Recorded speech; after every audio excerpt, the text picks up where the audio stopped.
Hermanos, muy buenas tardes.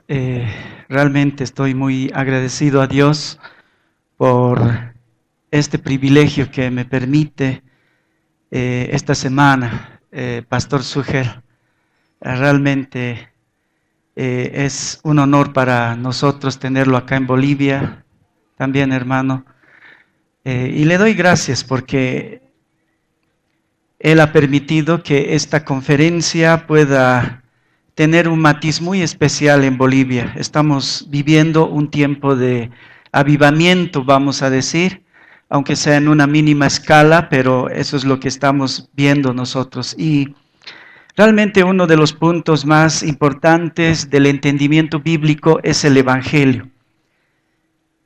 Y es una cosa que a todos los cristianos y también a los pastores bíblicos nos apasiona. Así que, como dijo el pastor Sugel, este es un tema apasionante.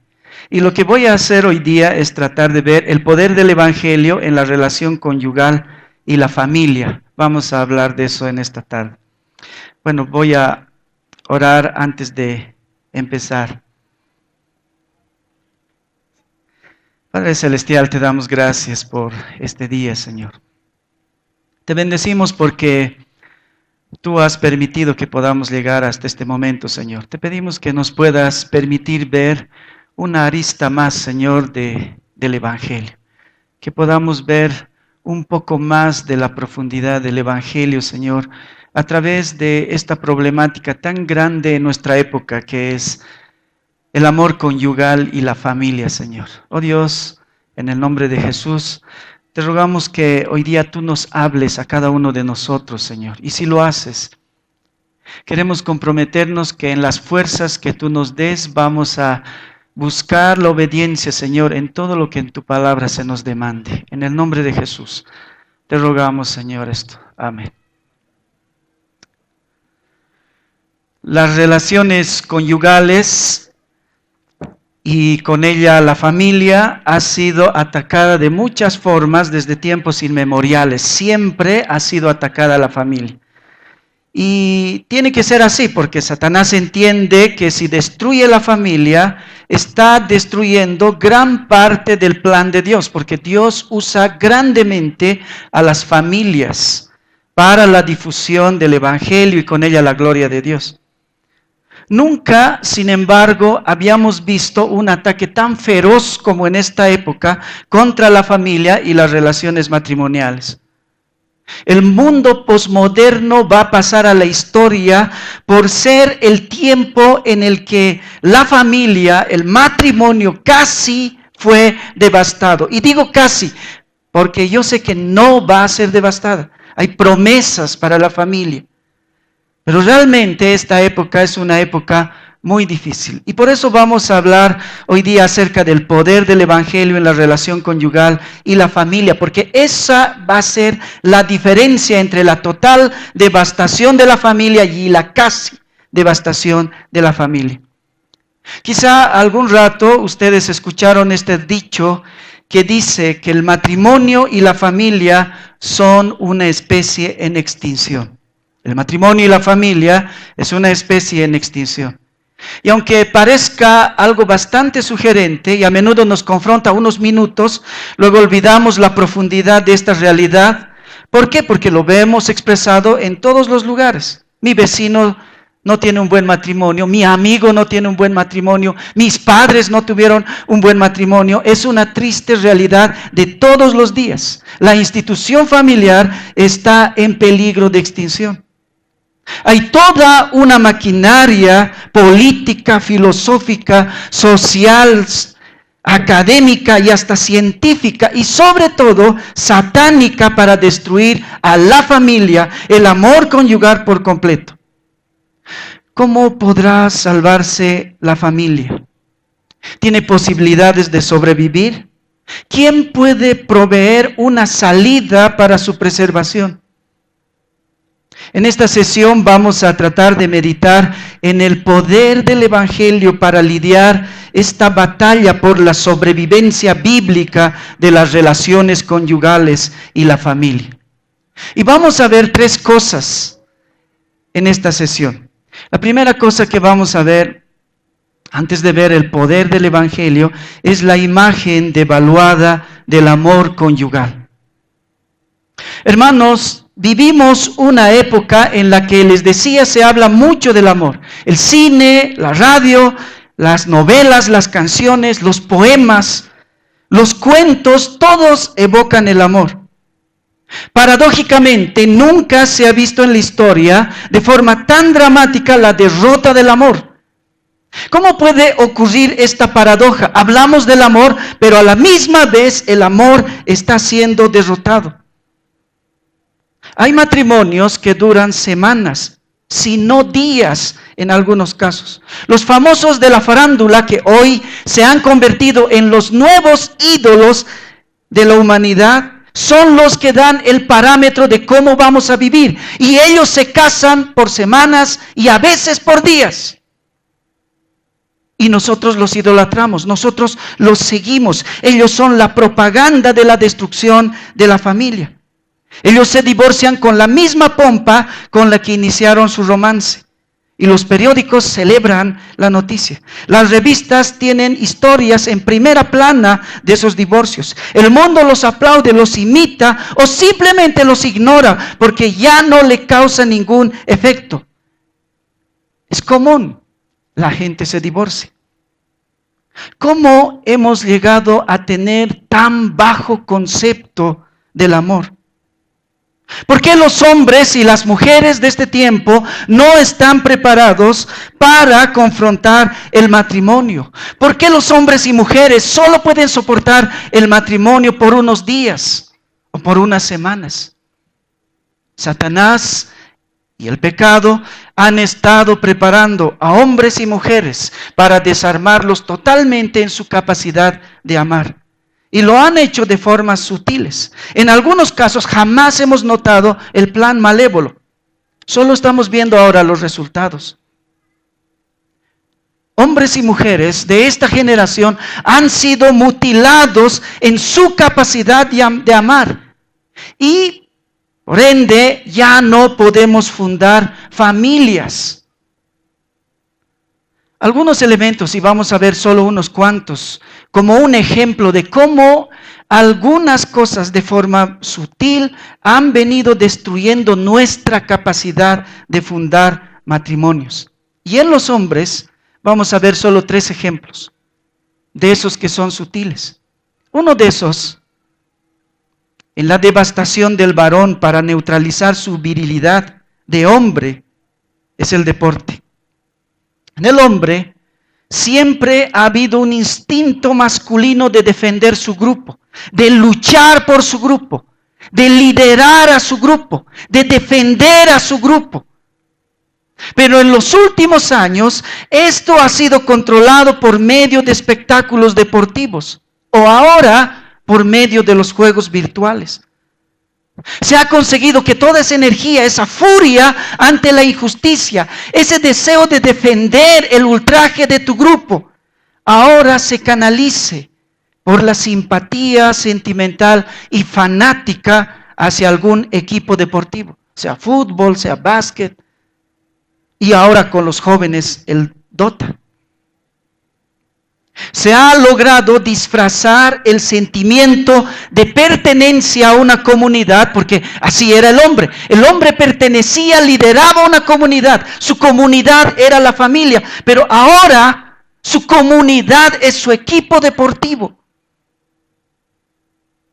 El hombre está neutralizado por los colores de la camiseta de su equipo favorito.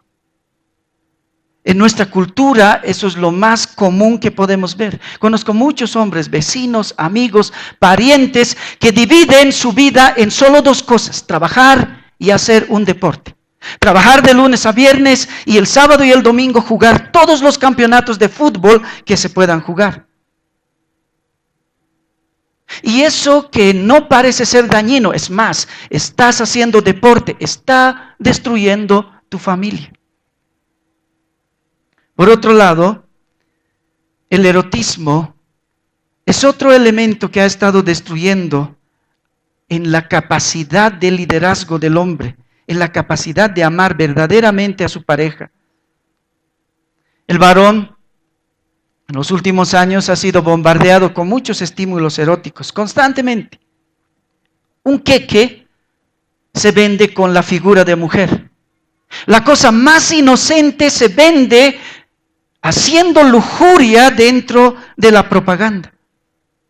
Estamos acostumbrados a ver eso todos los días. Y ese contenido erótico de todos los días hace que mi líbido se convierta en algo solamente biológico, genital. Cuanto más derroche de energía sexual, más pornografía, menos virilidad verdadera hay en los hombres. Y todos los días los hombres somos bombardeados con eso. El resultado es que hemos llegado a comprender que el sexo es solamente un elemento animal en nosotros. Y esta animalización de la sexualidad hizo que el hombre tenga por inofensivo y despreciable, o por no despreciable, el adulterio. ¿Qué es el adulterio si todos los días ves lujuria por todo lugar? ¿Qué es el adulterio si el sexo es lo más común de la práctica del general de los hombres? Y por eso en nuestra cultura solemos decir, ¿pero qué tiene que tenga otro hijo fuera del matrimonio? Todos los hombres echan una cana al aire. Todos los hombres lo hacen. En tercer lugar, otro elemento que nos está quitando esa capacidad de fundar familias se llama adolescencia perpetua. La psicología moderna de masas ha logrado que los varones puedan extender su adolescencia de una forma casi permanente. Como nunca se ha motivado a los papás a no enseñar a los hijos a frustrarse. Los sobreprotegemos tanto que jamás permitimos que ellos maduren. Y como no están acostumbrados a frustrarse, ellos jamás dejan su niñez y en algunos casos su adolescencia. Dejan de lado la madurez. Existe una palabra en el conductivismo que se llama crisis, y esa crisis fue lo que les ideó la forma de destruir al hombre. La época más crítica del ser humano es la adolescencia. Y lo que se ha buscado ahora con esta psicología de masas es que todos los hombres podamos extender nuestra adolescencia hasta el lugar que podamos. Se ha prefabricado una sociedad o infantil o adolescente para siempre. Por lo tanto, los hombres son inmaduros, descentrados, irreflexivos, dispersos, distraídos, maleables, incapaces de fundar familias, sobre todo. En las civilizaciones normales y en épocas normales, la adolescencia es un corto plazo entre ser niño y ser adulto. En Israel, por ejemplo, entre los judíos, solamente es esa transición entre los 12, 13 o 14 años, un par de años, que precedía las responsabilidades de ser adulto. Actualmente, la adolescencia, especialmente en el varón, es una adolescencia de tiempo extendido. 20, 30, 40. No vemos hombres líderes a los 30. A veces ni a los 40. A esto se añade que se le dan a estos adolescentes perpetuos todos los medios disponibles para que sean totalmente inhábiles para ser jefes de familia. Se les dice que el sexo es seguro, entonces hay que practicarlo. Ahora, ¿por qué hacer una población mundial con una masa eternamente adolescente? ¿A quién le interesa eso? Es la cultura, es el tiempo que nos ha tocado vivir, pero sobre todo es Satanás. Satanás está muy interesado en destruir la institución familia. Y como tenemos adolescentes perpetuos, no se puede fundar familias así. El adolescente es un consumidor nato. El adolescente no es alguien que va a ahorrar. Siendo un consumidor nato es alguien que va a destruir su familia. El adolescente gasta más de lo que gana siempre. No calcula. Pero siempre sus gastos son triviales. Están en pos de juguetes. Yo conocí una pareja que tenían fuertes problemas financieros. Y el esposo estaba muy preocupado en comprarse la última bicicleta de la vida. Y he conocido una pareja recién. La esposa venía a consejería, lloraba porque sus hijas no tenían zapatos, lloraba porque no podían pagar las pensiones del colegio. Pero él estaba muy preocupado en tener el iPad del momento, el último. Cuando lo compró, él vino y me dijo, esta es la gran cosa. Es el iPad de la vida. Cuando tú necesites algo, me lo pides prestado. Y no le podías decir a él, tu iPad va a matar a tu familia. Porque él veía así la vida. Era un adolescente casado. El adolescente es pusilánime y cobarde. No puede enfrentar las cosas, tiene miedo.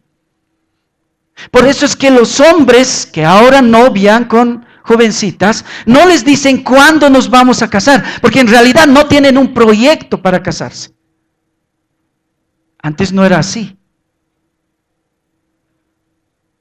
Los hombres tienen miedo de casarse y pueden extender su noviazgo por 5, 6, 10 años, 15 años. Es la novia la que le dice, ¿cuándo nos vamos a casar? Mis padres están preocupados. El hombre dice, no te preocupes, estoy pensando en eso, pero no está pensando.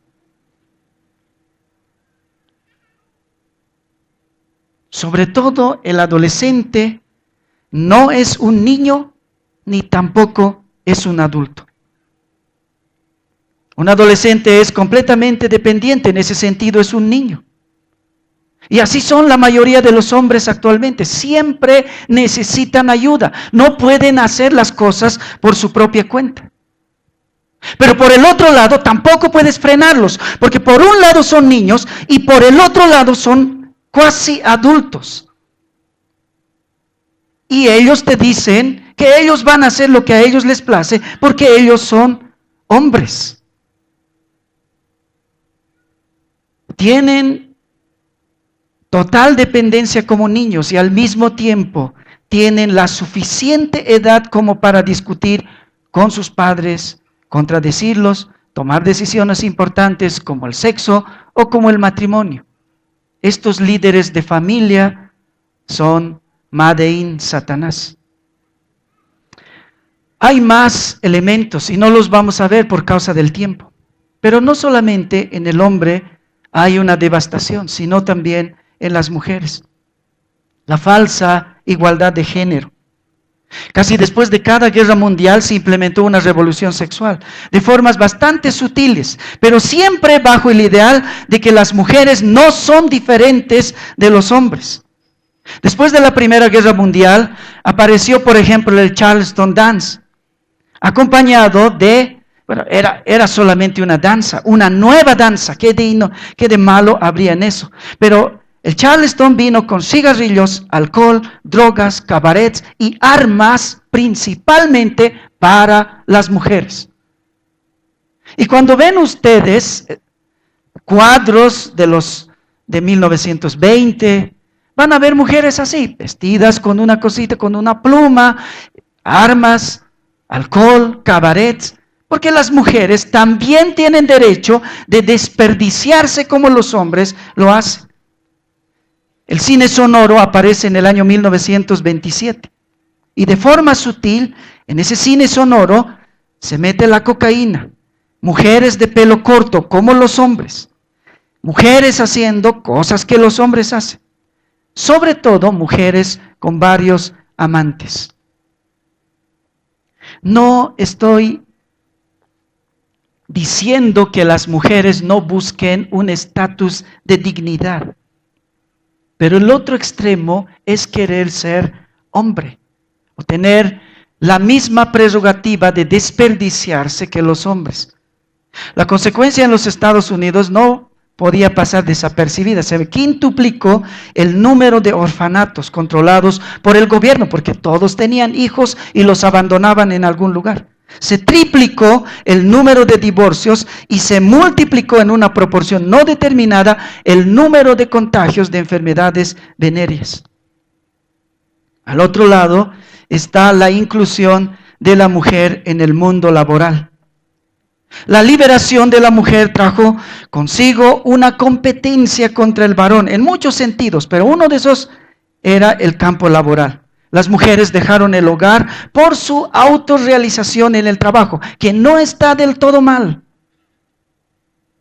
El problema era que dejaron la educación de los hijos, estas madres que se llamaban trabajadoras, a una empleada que por muchos años, hasta el día de hoy, está cuidando los hijos de generaciones, la televisión. Entre los años 50 y 60 apareció la televisión como la madre de todos los hijos de las señoras que trabajan y están todo el tiempo fuera de la casa. El resultado fue que el índice de divorcio se disparó exponencialmente. A lo largo de toda la segunda mitad del siglo XX sucedió esto. Y también el de los abortos y de los orfanatos gubernamentales, por lo menos en los Estados Unidos, que es donde más estadísticas hay. Finalmente, el fortalecimiento del movimiento feminista. Este movimiento ha aliciado a millones de mujeres, incapacitándolas para ejercer como esposas, como madres, como compañeras para lo que fueron diseñadas. Esa erradicación de diferencias sexuales ha creado un tipo de mujer moderna que es solo mujer en el aspecto exterior. Porque el aspecto exterior no podemos deteriorar. Tiene una tremenda utilidad económica y publicitaria el aspecto exterior de las mujeres, pero por dentro se las ha cambiado. En lo interior se les ha quitado todo vestigio de feminidad. Las mujeres son cada vez menos mujeres porque luchan por tener los mismos privilegios y prerrogativas que los varones. Ahora, no estoy diciendo que esto está sucediendo en todos, pero es un río de la cultura que cada vez está arrastrando a más y más hombres y mujeres. A esto hay que añadirle la industria del entretenimiento y la tecnología. El cine, la televisión, las novelas, la música, el internet, el Facebook, el arte, todos haciendo propaganda acerca de una cosa. Hay que amar hoy. Mañana no. Haciendo propaganda acerca del amor casual, el amor erótico, el amor temporal y la posibilidad de rehacer el matrimonio cuantas veces quieras. Las novelas han hecho un increíble aporte en la disolución del matrimonio como institución. Porque no hay novela donde no se esté rehaciendo una familia. No importa si hay hijos, no importa si hay nada. Todos tienen el derecho de rehacer su matrimonio. La libertad de la orientación sexual quizá es también uno de los más letales enemigos modernos de la familia. Porque este le quita a la familia algo sumamente valioso, su identidad. Qué triste es ver ahora en algunos textos de algunos países, algo que antes era lo más familiar y común, papá, mamá, hijo, hijita. Ahora papá con barba, mamá con barba y un niño. Se le ha quitado la identidad y así casi se está destruyendo la institución de la familia. Todo este bombardeo satánico por medio de la cultura ha desembocado en que en este mundo posmoderno hay un abuso del concepto del amor, pero de un amor que no sirve para fundar familias. El mundo nunca ha hablado tanto del amor como lo hace actualmente, pero el moderno concepto de amor está tan retorcido, les decía, como los cuernos de Satanás. El mundo considera el amor eros como el amor ideal. El amor eros, que viene de una palabra griega que se traduce solamente amor al español, es un tipo de amor que empieza hormonalmente. Se guía por lo emocional, es egoísta, es carnal, es sensual, es desordenado, lastima, ignora, funciona bajo cualquier circunstancia. No importa si estás casado, puedes amar a otra persona. Ese es el amor que el mundo tiene por sublime. ¿Cómo pueden luego entrar al matrimonio y amar a sus esposas? Los hombres están incapacitados. En segundo lugar, vamos a ver la imagen devaluada de la familia. En la Grecia antigua, dos filósofos que todos ustedes conocen, Aristóteles y Platón, desarrollaron la idea de que el Estado era el dueño de la familia. Aunque ambos filósofos habían sido criados por sus padres, por alguna razón ellos concluyeron que el Estado era el dueño de la familia y que el Estado debería ser quien dirija a los hijos, quien los eduque. Aristóteles pensaba que el Estado debería encargarse de la educación de los niños, siquiera desde los 7 años para adelante.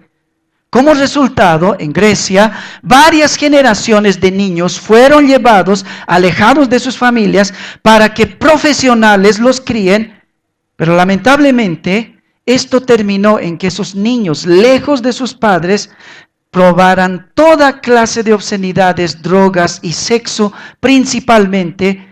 Y en poco tiempo el Estado colapsó. Roma repitió esta idea absurda de los griegos, con excepción de un tiempo, en épocas de César Augusto.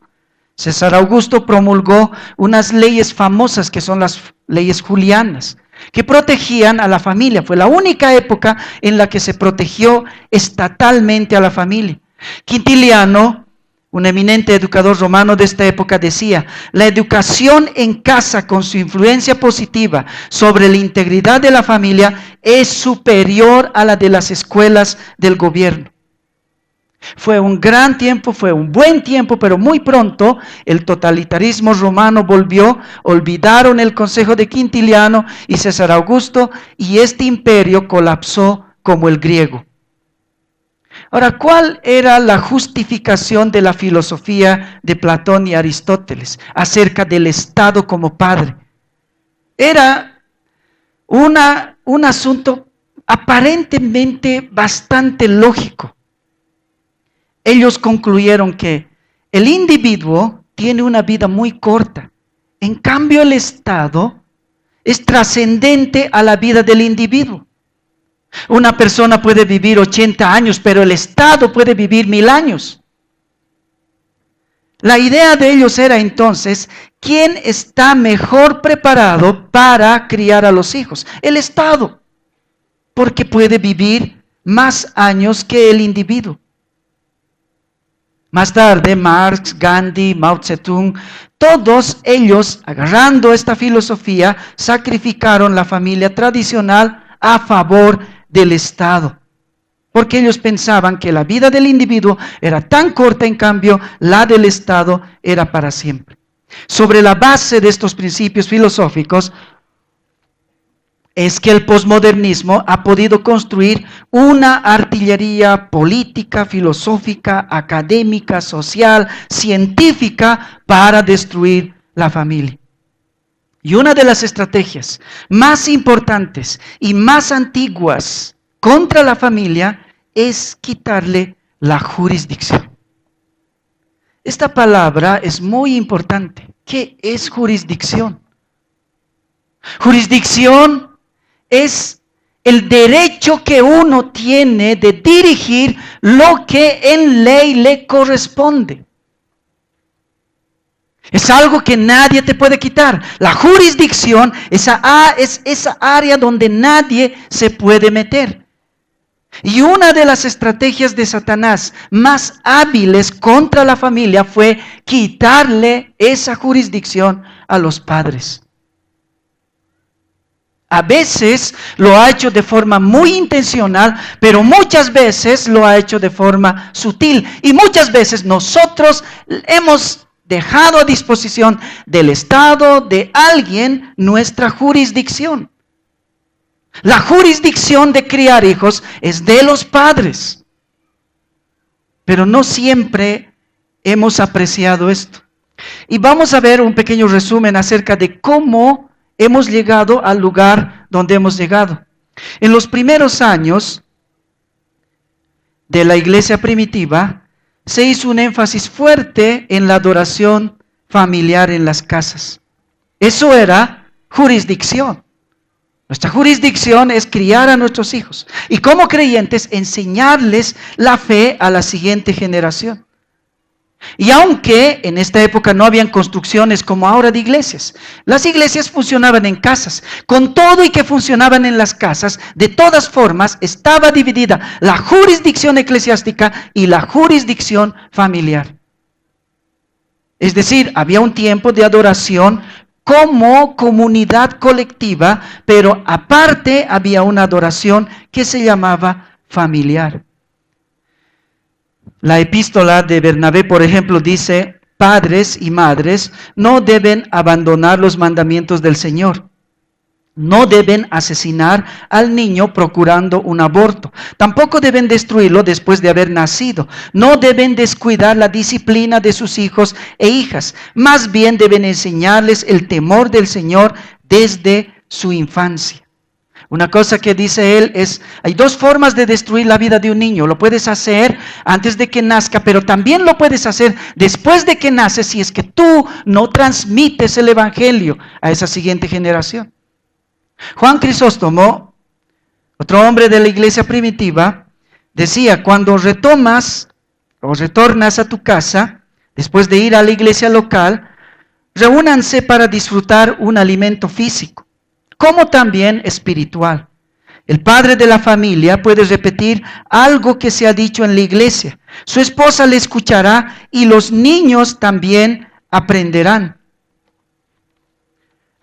algo. En resumen, la casa puede convertirse en una iglesia para que se ahuyente al diablo y escape el enemigo de la salvación, y en lugar de ellos descanse en la familia la gracia del Espíritu Santo y la paz y armonía envuelva a los habitantes del hogar. Armonía sin H. Es algo que había notado recién. Pero en definitiva, lo que está diciendo aquí Crisóstomo es: después de ir a la iglesia, vuelvan a la casa y vayan allá y sobrealimenten a sus hijos. ¿Quiénes? Los sacerdotes de la casa. ¿Quiénes son esos sacerdotes? Los padres. Los primeros líderes eclesiásticos persistieron en que hay una jurisdicción que debemos respetar, que la iglesia no puede tomar. Nuestra jurisdicción de enseñarles el evangelio a la siguiente generación es algo que jamás debiéramos haber perdido. Una cosa que realmente me gustó mucho, el mismo Crisóstomo decía a las mujeres: madres, sean muy cuidadosas para reglamentar bien a sus hijas, pues si ustedes las forman de esa manera, no las salvarán no solo a ellas, sino también al esposo que está destinado a casarse con ellas. Y no solo al esposo, sino también a los hijos. Y no solo a los hijos, sino también a los nietos. Pues si la raíz se encuentra bien, surgirán buenas ramas y se volverán aún mejores. Y recibirás una recompensa por todas esas ramas. Y es verdad, y no solo es un consejo para las mujeres, también para los padres. Si tú encaminas bien a tus hijos, quizá no estés salvando solo la siguiente generación, sino una y otra generación.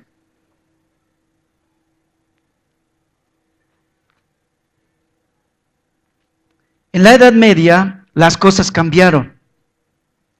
La comunidad de la iglesia empezó a funcionar y centralizarse en un edificio físico que se llama iglesia. Ese fue el lugar donde todos iban, los niños, los padres, las mujeres, y empezaron los padres a perder su jurisdicción. Los padres ya no volvían a la casa a enseñar la palabra de Dios. Gracias, hermano. Pero no todo era malo en esta época. San Agustín, por ejemplo, constantemente llamaba la atención a los padres. En una época muy oscura, San Agustín les dijo: en ese sentir, hermanos, cuando escuchen al Señor decir, donde yo estoy, allí estará también mi siervo, no piensen únicamente en los buenos sacerdotes y clérigos, sino que sirvan ustedes mismos a Cristo en las maneras que puedan, viviendo buenas vidas, dando limosnas, predicando su nombre y doctrinas en las maneras que puedan. Y cada padre de familia debe hacer esto en el rol que ejerce como líder de familia por causa de Cristo y por causa de su vida eterna. El padre debe advertir y enseñar y exhortar y corregir a todo su hogar. Debe mostrar bondad y ejercer disciplina. De esta manera ocupará algún tipo de oficio pastoral en su propia casa, sirviendo a Cristo para que pueda estar con Él por siempre.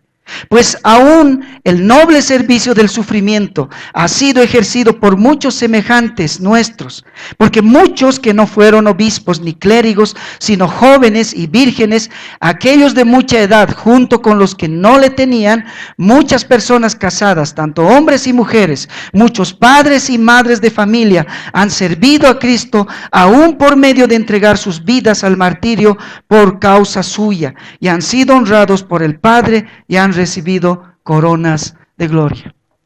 Si han podido ver en algún lugar de este discurso, él dice: no solo vean como padre a los clérigos, porque eso es lo que pasó en esa época. De ahí viene esa palabra que nosotros usábamos como católicos antiguamente, padrecito, porque en el fondo ellos eran los padres de todos. Y San Agustín dice: no solamente vean a ellos como padres, ustedes son padres de sus hijos, sean sacerdotes también en sus casas. Agustín estaba muy preocupado porque los laicos estaban olvidando el cuidado pastoral en sus casas. Qué triste es que eso hoy día es lo más común en cualquier hogar cristiano. Agustín enfatizaba la enseñanza bíblica de que si un hombre quiere servir en la iglesia, primero debe ser un buen pastor de su casa. San Agustín no fue escuchado y en el año 430 los líderes eclesiásticos empezaron a enseñar Deuteronomio 6 al 7 como una enseñanza acerca de la vida de los monasterios. ¿Entienden lo que les quiero decir? Muchos han leído Deuteronomio capítulo 6. La enseñanza de que los padres deben enseñar a sus hijos todos los días y estos a los hijos de sus hijos. En esta época, en el año 430, la enseñanza era que los padres, los curas, debían enseñar a los otros y ellos a los otros, y así de generación en generación. Así este versículo, este pasaje de paternidad fue cambiado en otro sentido. En el año 600, Gregorio el Grande, el Papa, empezó a transferir las palabras de Dios para los niños al rol de los clérigos. Colosenses 3:20, por ejemplo, que dice: hijos, obedeced a vuestros padres en todo. Para el obispo de Roma significaba: hijos, hermanos, obedezcan a todo, en todo, al Papa y a los sacerdotes. Eso significaba para ellos, Colosenses 3:20. Esto trajo una confusión tremenda de jurisdicción. La iglesia, o en la iglesia estaba el papá, ya no en la casa.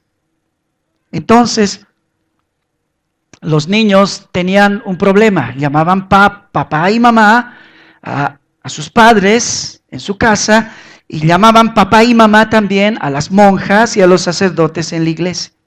La jurisdicción de la familia empezó a torcerse. En la Reforma hubo un gran avivamiento con la traducción de la Biblia en inglés por Wycliffe y al alemán por Martín Lutero. Siglos XV, XVI, mucha gente pudo retornar a la lectura de la palabra otra vez y eso trajo consigo el retorno de volver a tomar nuestra jurisdicción bíblica, volver a agarrar como padres a nuestro rebañito para enseñarles el Evangelio. Juan Calvino, por ejemplo, decía, sin duda es importante notar el alcance del propósito de Dios, su voluntad como la reveló a Abraham, involucraba a todos sus descendientes. Ciertamente Dios no nos da a conocer su voluntad con el deseo de que nuestro conocimiento de Él perezca con nosotros. Él requiere que nosotros seamos sus testigos con la siguiente generación, que a su vez ellos pueden transmitir lo que han aprendido de nosotros a nuestros descendientes más remotos. Por lo tanto, es responsabilidad del Padre enseñar a sus hijos lo que Él mismo ha aprendido de Dios. De esta manera debemos propagar la verdad de Dios. Juan Knox en 1556 dijo: debes compartir con tus hijos en la lectura de la palabra, en la exhortación y en las oraciones, las cuales creo que deberían hacerse en cada hogar por lo menos una vez al día. En esta época, en la época de la Reforma, se hizo en 1600 toda una comitiva para vigilar dentro de las familias si los padres realmente estaban ayudando a sus hijos a conocer la fe. En 1647, por ejemplo, en Escocia, había un directorio para la adoración familiar. ¿Entienden lo que les estoy diciendo? Había un directorio que se encargaba de visitar casa por casa para ir y vigilar si el padre de familia está enseñando el Evangelio a sus hijos. Este directorio para la adoración familiar escribió algo como esto: la asamblea nombra ministros y requiere que indaguen e investiguen para ver si entre ellos hay una familia negligente en su responsabilidad de realizar adoración familiar. Si se encuentra tal familia, la cabeza de la familia debe ser exhortada en privado para corregir su error. Y en el caso de que continúe en este modo de actuar, debe ser tristemente reprendido con firmeza. Y si aún después de la reprensión sigue siendo negligente con la adoración familiar, déjenlo en su estado por su obstinación en tal ofensa y sea suspendido y excluido de la Santa Cena hasta que se rectifique su error. Necesitamos de estas instituciones.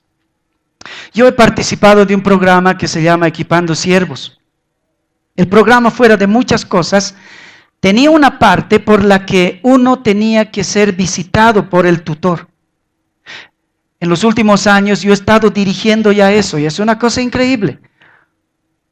Estoy llamado a veces a visitar repentinamente la familia de cualquiera de los que estoy discipulando a su casa para preguntar a sus hijos: ¿qué libro están leyendo de la Biblia? ¿Su padre les está hablando del Evangelio? ¿Tienen un altar familiar o no lo están haciendo? Eso es lo que en el fondo significaba este directorio para la adoración familiar. Jonathan Edwards, que frecuentemente enseñaba sobre las doctrinas bíblicas de la vida familiar, en un discurso de despedida que dio en 1750 dijo: hemos tenido muchas controversias sobre cómo la iglesia debería ser regulada. Y sin duda el tema de estos desacuerdos fue de gran importancia. Pero en algún sentido la debida regulación de nuestras propias familias es de igual o de mayor importancia. Cada familia cristiana debería ser como una pequeña iglesia, consagrada a Cristo y completamente influenciada y gobernada por sus estatutos. La educación y formación en la familia son algunos de los principales medios de la gracia. Si estos fracasan, los demás medios serán propensos a fracasar, y si estos son debidamente mantenidos, los demás medios de la gracia serán propensos a prosperar y ser exitosos. Jonathan Edwards veía y predicaba la visión bíblica de la familia cristiana, entender que criar nuestros hijos es nuestra jurisdicción. En la modernidad, A fines de 1800, muchas naciones cambiaron de ser sociedades agrícolas a ser sociedades industriales. Esto cambió mucho la vida de las personas. En lugar de trabajar en la casa y estar todo el tiempo con la familia, los hombres salían a las fábricas, las mujeres también, los niños ya no solo tenían la institución iglesia, tenían la institución colegio, así que todos se dispersaron por varios lugares. En los años 1900, las mujeres empezaron a trabajar fuera de la casa cada vez más y más padres delegaron el entrenamiento de sus hijos a los que llaman profesionales, ya sea en colegios cristianos o en la iglesia. Todos estos factores resultaron en el clamor que fuertemente hoy el día es el clamor de todos los hogares. No hay nadie en casa. Charles Spurgeon estaba muy preocupado por los cambios que se estaban suscitando en su época. En un artículo que él escribió que se llama El tipo de avivamiento que necesitamos, él dijo: lo que realmente queremos es un avivamiento de la religión familiar. La familia cristiana era el baluarte de la piedad en los días de los puritanos. Pero en estos tiempos malvados, cientos de familias de supuestos cristianos no tienen ningún tipo de adoración familiar, ningún tipo de guía para los hijos en crecimiento y ninguna piadosa instrucción o disciplina. ¿Cómo podemos esperar ver el reino de nuestro Señor crecer cuando sus propios discípulos no les enseñan el evangelio a sus propios hijos? Oh hombres y mujeres cristianos, sean cuidadosos con lo que hacen y saben y enseñan, que sus familias sean entrenadas en el temor de Dios y ustedes mismos sean santos delante del Señor para que se mantengan firmes como una roca entre las agitadas olas del error y la impiedad que se embravecen alrededor nuestro. Spurgeon estaba muy preocupado en su época de lo que estaba sucediendo. Él casi ya estaba previendo lo que iba a suceder. Hoy estamos viendo que se ha consolidado lo que Spurgeon había pensado que iba a suceder. Hoy en día estamos viendo en nuestras propias iglesias como los padres están perdiendo la jurisdicción de enseñarles el evangelio a la nueva generación. Es triste ver, y esto es una cosa que no tengo que convencerlos. Hay grandes avivamientos. Una de las cosas que me impresiona es lo que está sucediendo en Cochabamba. Hay mucho cristiano. Estamos volviendo a la fe bíblica. Pero si realmente vamos a cumplir nuestro rol, se va a ver en la siguiente generación. Si esta convención en la siguiente generación son de 2,000, 3,000, 4,000, entonces quiere decir que hemos trabajado bien. Pero si esto se va a apagar en unos cuantos años, entonces solo fue un avivamiento temporal. Y va a ser porque nosotros hemos dejado de enseñar a la siguiente generación. Es triste que el epitafio de la historia de Israel en las épocas de Josué se vuelven a repetir una y otra vez. Después de Josué se levantó una generación que no conoce a Dios. En la iglesia yo siempre les digo a los hermanos: no te dejes convencer porque tu hijo está en la alabanza. No te dejes convencer porque siempre va a la iglesia. Los loros también aprenden a hablar porque escuchan una y otra vez una cosa. Y muchas veces la fe de nuestros hijos no es una fe verdadera. Es algo que están repitiendo porque es lo que han visto por muchos años hacer a sus padres. Cuidado con una fe falsa en tus hijos. ¿Cómo vas a lidiar eso? Recuperando tu jurisdicción de padre. Diciéndole a esta cultura: el Estado quiere quitarme mis hijos, la iglesia a veces lo quiere hacer, el colegio también lo quiere hacer, hay todo un sistema montado para quitarme mi jurisdicción, pero yo le diré a ellos: no, esa es mi jurisdicción, el Señor me la ha delegado a mí y debo cumplir con el rol que Dios me ha dado para mi familia. Muchas veces Satanás usa el Estado o la cultura para quitarnos a los padres nuestra jurisdicción. Pero muchas veces nosotros, por conveniencia, porque es cómodo, hemos delegado nuestra jurisdicción. Mi esposa trabaja en un colegio evangélico. Muchos padres vienen y dicen, yo no entiendo a mi hijo. Mi hijo está mal, el colegio debería enseñarle estas cosas, pero este colegio está mal porque mi hijo cada vez está peor.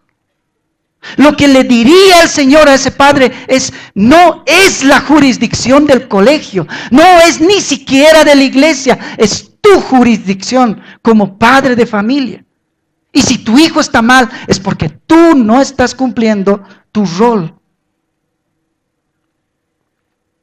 Hace un rato les decía que la razón por la que los filósofos creían que el Estado debía criar a los hijos era por una razón casi lógica. Ellos decían, el hombre vive poco tiempo, el Estado vive más, el Estado debería criar a los hijos. Pero no es verdad. La vida del hombre es mucho más eterna que la vida del Estado. Ya sea para el cielo, ya sea para el infierno, el hombre ha sido creado para la eternidad. Por eso los cristianos debemos buscar un modelo trascendente, un modelo significativo, un modelo eterno para criar a nuestros hijos. ¿Y cuál es ese modelo eterno? El Evangelio. El Evangelio tiene un mensaje y un poder eterno. Es más trascendente que el Estado. Y va a durar mucho más que todos los reinos y los estados de los cuales ya hemos perdido la memoria. Esto nos lleva al tercer punto, el poder del Evangelio sobre las familias de la tierra. Para meditar en el poder del Evangelio, quisiera que repasemos dos pasajes. No vamos a hacer una exégesis de ellos por ahora, sino sobre todo quisiera que miremos una faceta nada más de cada uno de estos pasajes como la única solución para la crisis del amor del que hemos hablado hoy día y el deterioro de la familia. Cuando leemos en Efesios 5, 25 al 27, el apóstol Pablo nos dice, maridos, amad a vuestras mujeres, así como Cristo amó a la iglesia y se entregó a sí mismo por ella, para santificarla, habiéndola purificado en el lavamiento del agua por la palabra, a fin de presentársela a sí mismo, una iglesia gloriosa, que no tuviese mancha ni arruga, ni cosa semejante, sino que fuese santa y sin mancha. Martin Lloyd-Jones, cuando comentaba este pasaje, él decía acerca de Efesios 5, 25 al 27, el matrimonio solo puede ser totalmente entendido en la medida en la que entendamos la doctrina del Señor Jesucristo y su iglesia. En consecuencia, solamente los cristianos entienden y aprecian verdaderamente el matrimonio. ¡Qué privilegio! El mundo va a buscar toda clase de soluciones para mejorar las familias, a los hijos. Pero es algo que les ha sido vetado y mientras ellos no conozcan el Evangelio, jamás van a poder sanar sus familias. Eso se nos ha regalado a nosotros, a la iglesia. Eso es lo que Martin Lloyd-Jones estaba tratando de decir. Nosotros estamos privilegiados de poder entender en toda su magnitud el concepto de lo que es familia. Y no solo de conocerlo, sino también de apreciarlo en su magnitud. A mí me parece que este es un mensaje sencillamente increíble. Lo que Pablo nos dice en este pasaje cuando dice, maridos, amad a vuestras mujeres, así como Cristo amó a la iglesia y se entregó a sí mismo por ella, es lo que está diciendo el Señor es que el amor de esposo, el amor, esto implica el amor de padre, de líder del hogar, debe equipararse al amor que Cristo tiene por la iglesia. ¿Qué significa eso para nosotros? El Señor nos está diciendo que el amor que debe identificar al hogar cristiano es el amor del Evangelio. Porque ¿qué significa como Cristo amó a la iglesia y se entregó por ella? Eso es el Evangelio. Este es el amor que describe el Evangelio. Que Cristo bajó desde lo sumo, se humilló, se hizo carne, vivió entre nosotros, fue crucificado, muerto y sepultado, pero resucitado al tercer día. Eso significa, así como Cristo amó a la iglesia y se entregó por ella. Allá el mundo tiene el amor eros, nosotros tenemos como modelo el amor ágape. Este verso nos está diciendo, maridos, amen a sus esposas como Dios ama. Un matrimonio bien fundado empieza primero en la comprensión de la verdadera dimensión del significado del amor. Y el amor para los cristianos está definido en un solo lugar, allá en la cruz del Calvario. Allá se ha definido el concepto verdadero del amor. Por eso es que solamente los creyentes son capaces de entender y apreciar el matrimonio en su verdadera dimensión. Porque solamente el cristianismo tiene por bandera el evangelio. Y no existe otra cura para las familias de la tierra que el poder sanador del evangelio. Ahora es muy importante que repasemos, aunque sea de forma muy breve, cómo amó Cristo a su iglesia. Porque Pablo nos está diciendo de alguna forma, ¿quieren saber cómo debes amar a tu esposa? Revisa primero cómo amó Cristo a su iglesia. Y luego entonces ve y haz lo mismo con tu esposa. El Señor amó a su iglesia a pesar de su indignidad, a pesar de sus deficiencias. No la amó porque era espectacularmente hermosa y perfecta, más bien la amó porque la encontró sin nada de cualidades. La amó para lavarla, purificarla y con paciencia y sacrificio hacerla gloriosa y hermosa. Él se entregó a sí mismo por ella. Cristo no solamente estaba dispuesto por ella. No es como cuando nosotros le decimos a nuestras esposas, si te pasara algo yo estaría dispuesto a hacer esto. Él no dejó la cosa en el discurso. Él se entregó, se sacrificó por ella. Él vela por ella, se preocupa por ella. Es como si a pesar de su indignidad siempre ve un potencial en la iglesia.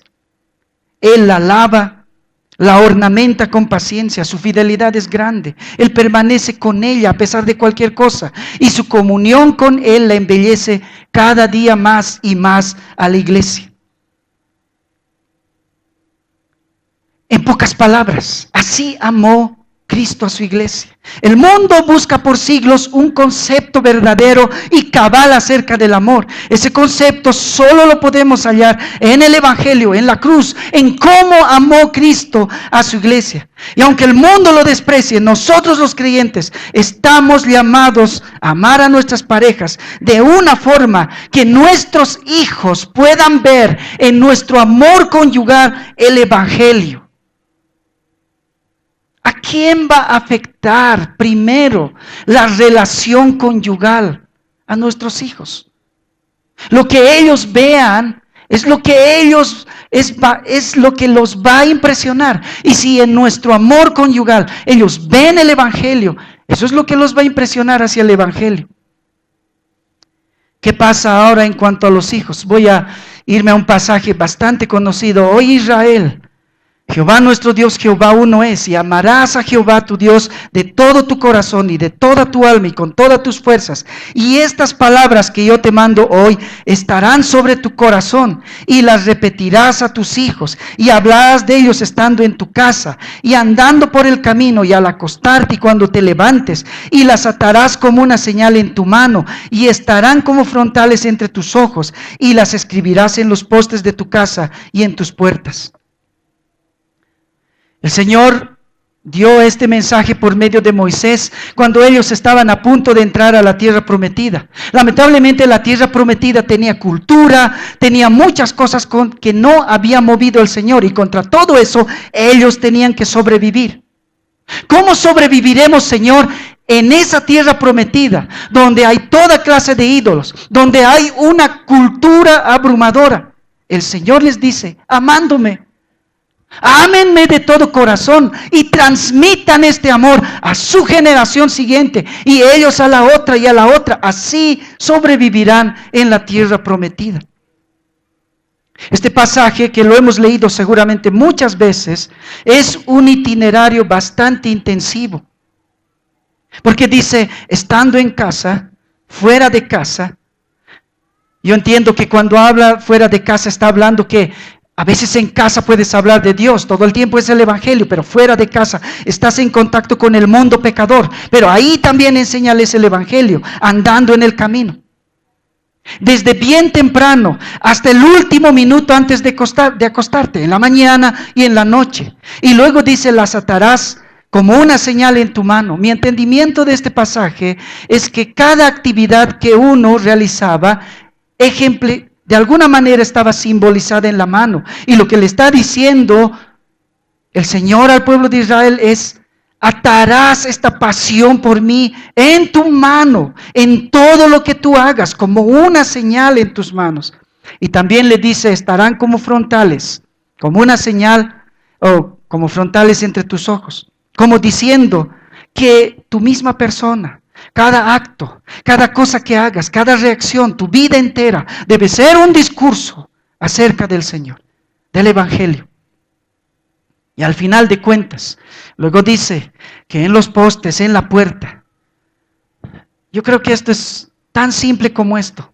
Cuando alguien entre a tu casa, cuando tus hijos entren a tu casa, vean ahí el Evangelio. Desde la entrada de la puerta y en cada pilar de la casa, vean el Evangelio. Eso significa para mí, y las escribirás en los postes de tu casa y en tus puertas. Que tus acciones, que tu vida misma, en la mañana, en la tarde, al estar en casa, fuera de casa, con los impíos, desde entrar a tu casa, cada parte de tu casa, muestre el Evangelio. Ahora, nosotros sabemos que esto es un texto del Antiguo Testamento, pero también sabemos que todo el Antiguo Testamento señala hacia una sola cosa. ¿Y hacia dónde señala? Al Evangelio, al cumplimiento futuro del Evangelio. Y una forma en la que podríamos ver este pasaje para nosotros sería entonces de esta forma. Oigan, creyentes, el Evangelio debe estar en tu corazón. Y repetirás el Evangelio a tus hijos, estando en casa, fuera de casa, en medio de los incrédulos también la testificarás. Al amanecer y al anochecer, cada obra de tus manos y tu trabajo debe mostrar el Evangelio. Cada aspecto de tu carácter y tu vida debe mostrar el Evangelio como frontales entre tus ojos. Que tu casa sea un santuario del Evangelio, de esquina a esquina, que al entrar a tu casa, ésta tenga la fragancia del Evangelio. Esa sería una paráfrasis para nuestra época acerca de Deuteronomio capítulo 6.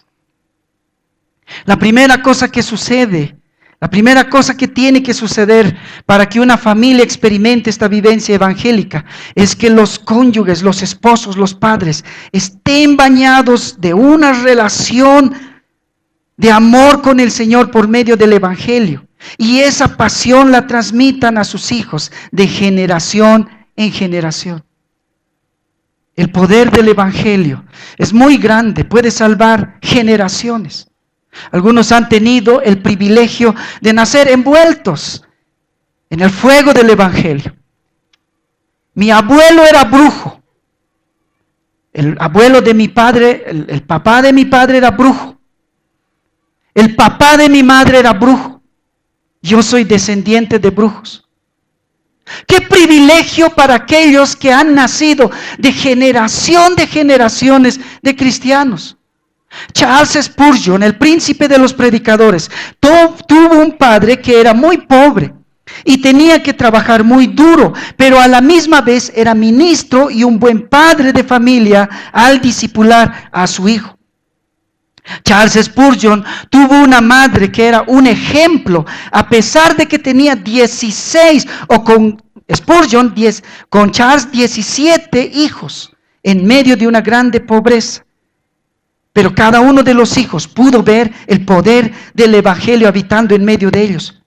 Tuvo un abuelo que fue pastor por 54 años, una abuela muy piadosa, una tía muy inteligente y muy diligente que le enseñó la palabra por 6 años. Charles Spurgeon venía además de una larga ascendencia de creyentes de unos 200 años atrás, creyentes que habían huido de Holanda, todos cristianos, todos llevando el evangelio de generación en generación. Fue la razón por la que Spurgeon luego explotó como una dinamita en la causa del evangelio. ¿Quién podía hablar del evangelio como Spurgeon? Pero era el cúmulo de una, de otra y otra generación, concentrada en una sola persona, Charles Haddon Spurgeon.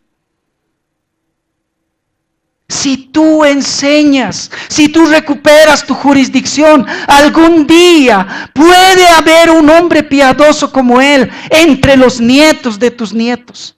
Y no es para tu gloria, es para la gloria del Señor. ¿Qué decimos de Jonathan Edwards? De Abraham Kuyper, del rebelde arrepentido C.S. Lewis, John Piper, John MacArthur y cientos de hombres que son hijos de generaciones y generaciones de creyentes? ¿Qué decimos de Richard Baxter? Que su única labor, la más grande, fue ir casa por casa, enseñar a los papás cómo enseñar a la siguiente generación.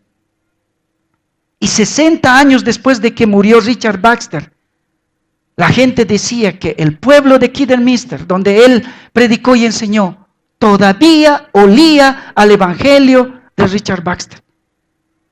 Son hijos engendrados por el poder del evangelio. Hombres que tuvieron la dicha de que sus padres agarraron bien su jurisdicción, su rol de padres cristianos. El evangelio día tras día en sus propias vidas, en sus matrimonios, como frontales entre sus ojos. Hermanos, podemos salvar la siguiente generación. El Estado siempre ha querido quitarnos nuestra jurisdicción. Pero hay un poder mucho más grande que el poder estatal, el evangelio. Hay lugares donde no vamos a predicar el evangelio, no vamos a poder predicarlo. Pero el evangelio hasta se lo puede mostrar. Como frontales entre nuestros ojos, dice Moisés. El poder sanador del evangelio no tiene límites. Si tú muestras el evangelio a tus hijos, será como esa serpiente que Moisés levantó allá en el desierto para que los israelitas pudieran mirar con fe para ser salvados. Tú puedes poner eso en tu casa para que tus hijos que pueden irse al infierno miren con fe el evangelio en tu vida conyugal. Piensa en esto, arrepiéntete. Si hasta ahora has sido un padre que no ha tenido compasión de su siguiente generación, no descanses. Si lideras tu casa, si amas con el amor del evangelio, habrás salvado a tus hijos y quizá a tus nietos. Desata esa pasión por Dios en tu familia. Predícales el evangelio. Y no te justifiques si eres madre sola o padre solo. Piensa en Susana Wesley, que casi sola encaminó a 19 hijos. No son tus fuerzas. Por eso hablamos del poder del evangelio. El poder del evangelio puede sanar las familias en la tierra. Una de las ilustraciones más dramáticas de la Biblia con respecto al poder destructivo del pecado es la lepra. La lepra no solo destruía tu vida, también destruía la de tu familia. El leproso era un hombre que estaba condenado a todos los días deshacerse. Las carnes se le caían todos los días. Había heridas y dolor por todas partes. No solo un día. No era ayer, era también hoy y también mañana, el siguiente mes, el siguiente año, la siguiente década. El leproso a veces quería limpiarse una herida y lo que hacía era hacerse otra herida. El leproso perdía poco a poco sus facultades. Una mañana no podía escuchar nada. Otro día ya no podía ver. Ya no podía sentir los sabores, ni tampoco los olores. Día que pasaba, mes que pasaba, año que pasaba, no era para su mejora, era para su peor deterioro. No podía estar con el resto de la sociedad. Debía estar como a 100 metros lejos de los caminos para que la gente piadosa le tire comidas, si es que quisiera. Jamás podrían abrazar a un hijo, o a una esposa, o a una madre. Ellos estaban vetados de hacerlo para siempre. La soledad era su más grande y perpetua compañía, aunque muchas veces estaba acompañado, pero de otros leprosos como él. Con el leproso, toda su familia se destruía. Porque cuando el leproso iba al lugar donde estaban los leprosos, a la familia se le había quitado el padre, el abuelo, el líder. Se le había quitado a la familia el abrazo del padre, el aliento del hombre fuerte, la caricia del esposo, la protección del jefe, la exhortación del sabio para sus jóvenes hijos. La lepra había destruido toda su vida familiar. Así era la lepra, y la lepra es un símbolo del pecado. Este mundo vive así. Se está muriendo individualmente, pero con esa muerte individual está muriendo también su entorno cercano, su familia. Y no hay solución para eso. Así estaba este leproso cuando Jesús hacía su ministerio. Y este leproso extendió la mano y le dijo, extendió la mano y la mirada al Señor Jesús. Dice la Biblia en Marcos 1, 39, 40. Y predicaba en las sinagogas de ellos en toda Galilea y echaba fuera a los demonios. Vino a él, dice, un leproso rogándole. E hincada la rodilla le dijo, si quieres, puedes limpiarme. Y Jesús, que es tan amante y tan misericordioso en gran manera, dice la Biblia, extendió la mano y le tocó y le dijo, quiero, sé limpio. Y así que hubo hablado, dice, al instante la lepra se fue de aquel y quedó limpio. ¿Cómo estaba el corazón de este hombre en este momento? ¿Cómo corría la sangre por sus venas, por sus arterias? ¿Cómo estaría todo su cuerpo alterado por esa sanidad milagrosa? ¿Acaso no estaría más bien a punto de morir de tanta felicidad? Solo el leproso y Dios lo sabe. Pero en medio de eso sucede algo que realmente nos tiene que llevar a alguna parte en este sermón. No de forma casual, sino porque estaba prescrito en la ley. El leproso primero, después de ser limpio, tenía que presentarse al templo. Antes de llegar a su familia, él tenía que llegar primero al templo del Señor. Este hombre por años no podía abrazar hijos, no podía amar a una esposa, no podía amar a sus padres, no podía tener amigos a su alrededor, no podía comer con ellos, no podía alegrarse con ellos. Pero el mayor dolor de su enfermedad es que a este hombre se le había sido vetado acercarse al templo y con ello la relación con Dios. El sufrimiento del leproso, lejos de no poder amar a los suyos, sobre todo era que jamás podía pisar el templo. Y por alguna razón misteriosa, después que era limpiado, el leproso tenía que presentarse delante del Señor, primero al templo, para que ellos vean si realmente había sido limpiado. Y este leproso corrió al templo. Era la primera vez que podía abrazar la relación con Dios. Tantos años de no poder amar a los suyos, pero la peor desgracia de esta situación era jamás poder amar de cerca a Dios. Cuando el Señor limpió su corazón, Él corrió hacia el templo para amar por primera vez al Señor. Y estaba limpio. Y limpio podía luego abrazar a toda su familia. Tú puedes conocer hoy día al Señor. Tú puedes correr al templo.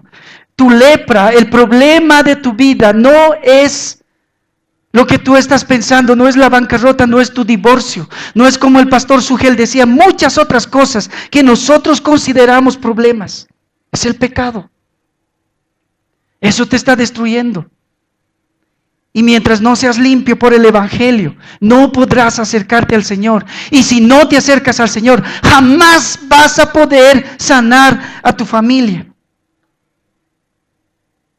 ¿Entiendes lo que he querido decirte? Vivimos en una generación de leprosos que se están destruyendo poco a poco, como individuos y con ellos sus familias. Pero hay una salida: el Evangelio. El poder del Evangelio puede sanar tu familia. Acércate al Señor. Agarra ese tesoro, empieza a desenvolverlo. Ahí está el Evangelio para ti. Puedes sanar tu familia con el Evangelio y con ella tus siguientes generaciones. Y si eres creyente, saca de ese tesoro las piedras preciosas que hay. Dales a tus hijos lo que hay en el tesoro del Evangelio. No te lo guardes para ti. Las familias serán sanadas si tú desenvuelves el regalo del Evangelio a tu siguiente generación. Vamos a orar.